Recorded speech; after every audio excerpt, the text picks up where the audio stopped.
Hello there reason users, PoohBear here and welcome to my channel, and today we're going to look at a way that when I select this switch I'm actually going to choose different options on the parameter on a device. It could be any device which is supported by obviously a combinator, or if the device has got CV in we can probably go directly to the CV in and control it that way as well.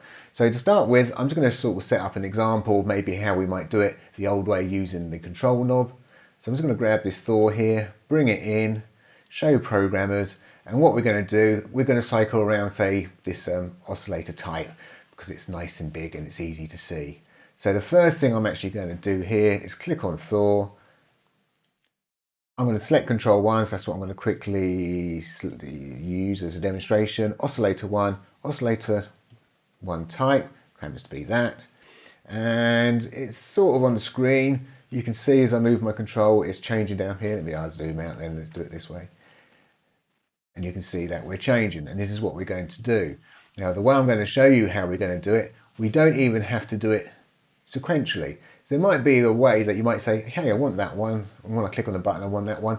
I might want to skip that one and I want to go straight to that one. And obviously using this control, you always are going to go through one to get to the other.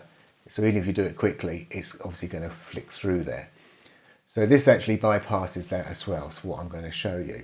And we're going to do it using Thor's sequencer, a very, very powerful device this is. So let's just quickly scroll down. I'm going to use the curves, so I'm going to flip over to curves. I want to use the curves. I'm going to turn this on, an important step this is, to step. So we're now going to be able to step through it. If we go around to the back, I'm going to take curve 1 out, and we're going to put that into CV1 in up the top here. Now, we also need to change this from bipolar to unipolar, but I won't do that just yet because I'm going to show you a nice little gotcha just in case you don't realize what that's about. And I'm just going to change the control type to CV1 in. So now my CV is going to be controlling this, and I think I can fit this all on the screen at the same time. Yes, he says.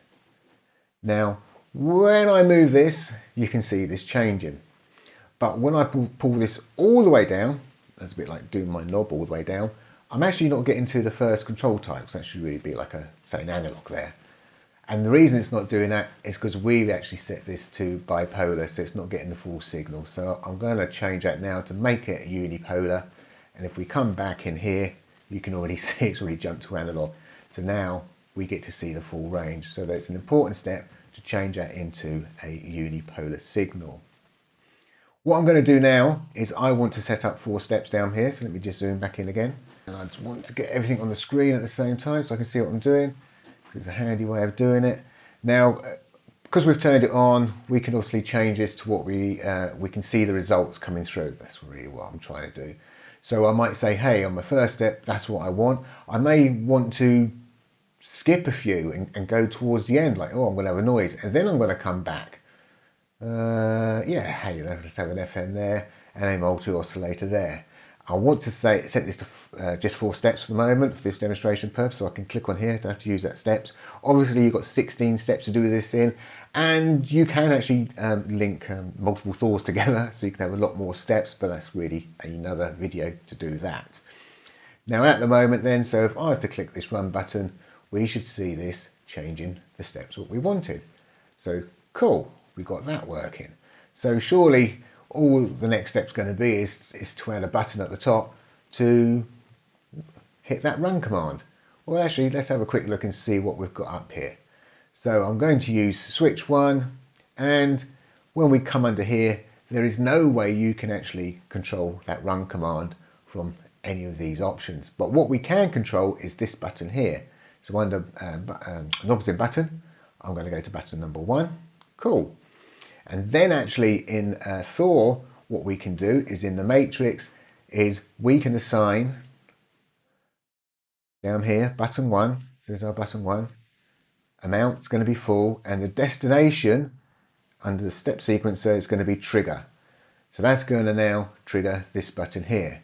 So theoretically, if we got it all on the screen at the same time, he says, when I click this on here, that's going to come on, it's running the step sequencer, and that's come on. But the only issue is now is when I click on the step again, well, nothing happens. I've got to click on it twice, which is not what we want. I want to be able to click on this every single time and it's going to cycle around. We can fix that quite easily. So what I'm actually going to do is, when we're going through our step sequencer, we've got this gate out, so it's going to fire off a high signal. I'm going to put that into CV1 in, and I am going to put this to a unipolar. It shouldn't really matter on this particular signal because we're not using the signal as a proper value. We just want the signal, so just to trigger something. And I'm going to now take that CV2 in. Whoops, zoom in so you can see what we're doing. There's that CV2 in, and I'm going to assign it to button 1. So we've got two things assigned to button 1, but this time this CV1 in, I'm going to make the min 0 and I'm going to make the max 0. So that CV in, even if it's a high signal, is going to say, hey, turn this button off. Whenever I press this switch up here, I'm going to make the min 1 and the max 1. So whenever I press it, it's going to say turn it on, and the CV signal is going to say, hey, you're going to turn me off. So effectively now, when I click on this button, and here's our first little gotcha. Now, if this is actually highlighted, there is a small little bug.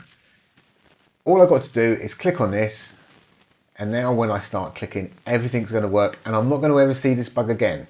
It's just that very first time, and it could be because obviously we've got a signal coming in and we've got this going on. It's just confused things. So that's just like hitting it once kind of clears the bug. But you can see whenever I switch it, doesn't matter if I'm switching it on or off, we're going through our different options. So it's exactly what we want. As I said, don't forget these this CV1 in here, that could obviously be pointing off to a totally different device, and that's what you can scroll around. Now there is another little gotcha which I've got to talk about, and that's to do with the sync, because at the moment I can be up here and obviously I'm flipping around and everything looks quite fine. If you're not careful, if you've got your sync too slow, and in fact let's set this up, so if I pull this rate and pull this rate right down, he says, let's make it so it's really noticeable. There we go, that'd be nice and noticeable. What's going to happen is I'm going to hit this button, which is going to hit this button, which in turn is going to trigger this. If you notice, the run is going to stay on. When this run is lit up, it doesn't matter how many times you press this button, it's going to ignore it. It's kind of stuck in it saying, hey, I'm actually going to run for this sort of length and I'm going to ignore anything else coming in. So there it is, it's on, and I'm flicking the switch, nothing's happening. See, it's still waiting. So I'm now going to just turn sync off and turn this up, just as a quick way, so we can do it like an A-B between the two.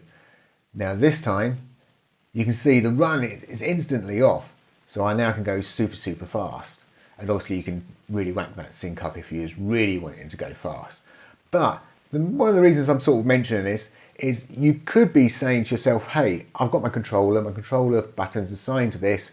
You might be doing something live, and this is why you might want to use this type of setup, so you can obviously be changing some stuff on the fly. You could actually use this to your advantage by having it set semi-highish, so you couldn't accidentally say, well, I want to go on to my next option, but just in case you double clicked it, well, if you had this set high, you're not going to be double clicking it. It won't allow you to double click it. So you may be able to use that to your advantage, but it's just something to look out for, is that little sync thing. So just to recap what we've done, we're taking this switch here, is pointing to this button here, and we've set the min and max. And in fact, let's zoom in quick. We set the min and max to 1 and 1. We've got a CV signal coming in, which is set to 0 and 0. So the switch comes in, and the logic of this is quite straightforward, really. As I say, we're hitting the switch, the button comes on, it hits the run button. The run button says, hey, I'm going to move to my next step. It's also going to fire a gate out. The gate is going to come in, and that's when it's going to hit the 0. Please remember that the buttons and the controls on a combinator are loosely coupled, and that also includes CV signals. So everything's what I refer to as loosely coupled, as in it works a little bit more like MIDI would work. It's you hit your switch, it might turn it on, and that's it. Whereas in people who know CV, we've got to keep the signal constant if we want to say keep this button on, and as soon as we drop the signal, it turns that off. Whereas I say these are a bit loosely coupled, so it means you can actually have more than one thing pointing to the same thing, and that's why they don't get upset with each other, because they're just coming in, making a change, and they've gone away. As I say, it's a bit like MIDI, just sending out a signal, and that's it. It doesn't care thereafter. Right, that last bit was a little bit of a waffle. I'm very sorry about that, but that's me. And just remember, we're putting this on step. That's the important bit. And if you put this on step to start with, before you start dialing things in, you can actually really see what you're dialing in. Obviously, if this step is actually turned off, if I remember rightly, you don't get to see anything changing. Yeah, so as soon as I put this like into a step mode, now when I start moving this, you can actually see things changing, and it's an easy way to dial in. So you might be saying, oh, well, obviously there's no values to follow here. You have to either guess the numbers or you just look at it, and that's the way I prefer to do it. So I could have that assigned to, there's not any other sort of real parameters I probably would assign it to on this particular device, but here we go. You might be wanting to switch between your filter types or something like that. So that's where this could be coming quite handy, probably switching between certain things like that. Anyway, I really am waffling now. I better shut up. It's been a while since I've done a video. So all I can say is thank you for watching, and bye for now.